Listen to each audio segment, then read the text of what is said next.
తమిళనాడులో చిన్నమనే కెన్పెట్టి అనే ఓ చిన్న ఊరు ఉంది. ఆ ఊర్లో ఏ దిక్కు చూసినా కేవలం పేదరికం మాత్రమే కనిపిస్తోంది. అయితే ఊరికి అవతల ఓ చిన్న గుడిసె ఉంది. అయితే అక్కడికి దగ్గర్లోనే ఉండే మాకన్ కురిచి అనే ఊరికి మాస్ కాంటాక్ట్ ప్రోగ్రాంకి హాజరయ్యారు ఆ జిల్లా కలెక్టర్. మధ్యాహ్నం అయ్యేసరికి ప్రోగ్రాం అయిపోయింది. ప్రోటోకాల్ ప్రకారం అధికారులు కలెక్టర్ గారికి బ్రహ్మాండమైన భోజన ఏర్పాట్లు చేసి పెట్టారు. కానీ అవన్నీ రివ్యూ చేసి కలెక్టర్ కారు తీసుకుని ఒంటరిగా చిన్నమనే కెన్పెట్టి ఊరివైపు బయలుదేరాడు. చిన్నమనే కురిచి ఊర్ల మధ్యలో ఒక చిన్న గుడిసె ఉంది. ఆ గుడిసె దగ్గరికి రాగానే కారుని ఆపి దిగాడు. ఆ గుడిసెలోకి వెళ్లి చూశాడు. ఆ గుడిసెలో ఓ 85 ఏళ్ల అవ్వ కనిపించింది ఆ కలెక్టర్కి. ఎలా ఉన్నావమ్మా, ఎవరెవరుంటారు ఇంట్లో అని అడిగాడు. అయితే అవ్వకు అధికారులను చూస్తేనే వణుకు వచ్చింది.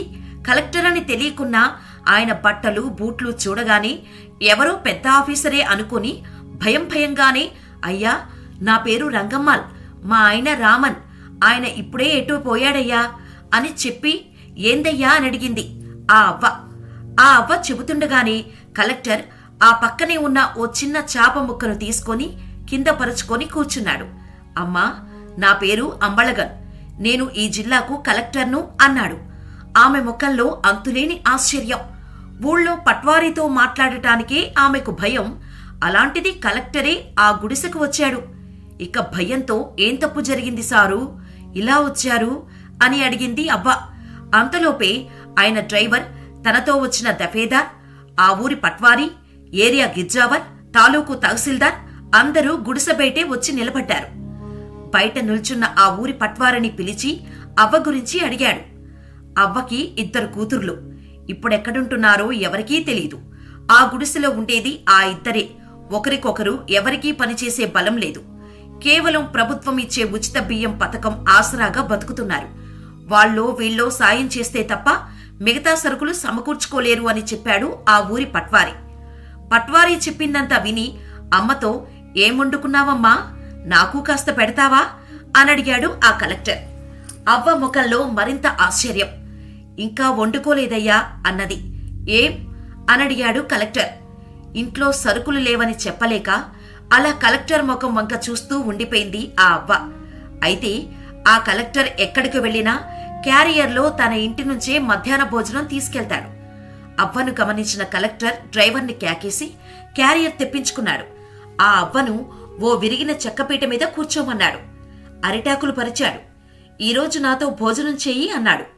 ఆ అవ్వకు ఏం అర్థం కావటం లేదు. ఏం జరుగుతుందో తెలియటం లేదు. నిజమా లేక ఇదంతా కళ అనుకుంటుంది ఆమె.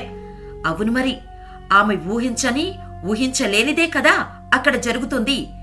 అవ్వతో పాటు కూర్చొని భోజనం చేస్తూ ఇలా అడిగాడు. అవునమ్మా, మీకు వృద్ధాప్య పెన్షన్లు వస్తున్నాయా? అప్పుడు ఆ అవ్వ, లేదయ్యా, ఆఫీసుల చుట్టూ తిరిగి చేసి పెట్టేవాడే లేడు. మాకేమో తిరిగే ఓపిక లేదు. గంజికే డబ్బులు లేవు, పైరవీలకు ఎక్కడ నుండి తేమో అన్నది ఉన్నదున్నట్టుగా. అవ్వ మాటలు విన్న కలెక్టర్ సెకను కూడా లేటు చేయకుండా బయట నిలబడిన తహసీల్దార్ను లోపలికి పిలిచాడు. అప్పటికప్పుడు ఓ దరఖాస్తు తనతోనే నింపించాడు. ఆమె వేలిముద్ర తీసుకున్నాడు. కింద కలెక్టర్ సంతకం. వచ్చే నెల నుంచి ఆమె ఇంటికి పెన్షన్ అందాలి అని చెప్పాడు. అంతే. ఆ అవ్వ ముఖం అందంతో వెలిగిపోయింది. అయితే ఒక ఇంట్లో ఒకరికే పెన్షన్, మరి ఆ ముసలాయనకెలా అనే అనుమానం వచ్చింది. దానికి తహసీల్దార్తో ఆ ముసలాయనకు కూడా ఏ పథకం కింద ఏ ఇవ్వవచ్చో చూసి తనకు ప్రపోజల్ పంపించాలని చెప్పాడు. అంతేకాదు, ఆ తాలూకాలో పెండింగ్లో ఉన్న పెన్షన్ల దరఖాస్తులను వెంటనే క్లియర్ చేసి ఫైనల్ సంతకం కోసం కలెక్టరేటుకు పంపించాలని ఆదేశించాడు. ఆమెతో మాట్లాడుతూనే భోజనం చేసేశాడు. సరేనమ్మా, మా అమ్మతో కూర్చొని భోజనం చేసినట్టుగా ఉంది అంటూ నమస్కరించి అక్కడి నుండి వెళ్లిపోయాడు. కలెక్టర్ గారు చెప్పినట్టే అవ్వకి తర్వాత నెల నుండి పెన్షన్ డబ్బులు ఇంటికి తెచ్చి ఇవ్వటం మొదలుపెట్టారు అధికారులు. అయినా ఆ రోజు అక్కడ జరిగింది ఆ అవ్వ ఇప్పటికీ నమ్మలేకపోతుంది. నిజానికి ఆ కలెక్టర్ అనుకోని వెళ్లారో అనుకోకుండా వెళ్లారో ఆయనకు తప్ప మరెవ్వరికీ తెలీదు. కాని ఆయన చేసిన ఆ చిన్న పని మాత్రం తన చుట్టూ ఉన్న అధికారుల్లో విపరీతమైన స్ఫూర్తిని నింపింది. మరి ఐఏఎస్ అంబళగన్పై మీ అభిప్రాయాన్ని మాకు కామెంట్ ద్వారా తెలియచేయండి. మరిన్ని ఇలాంటి స్టోరీస్ కోసం మన ఛానల్ని సబ్స్క్రైబ్ చేసుకుని పక్కనే ఉన్న బెల్ ఐకాన్ కొట్టేయండి.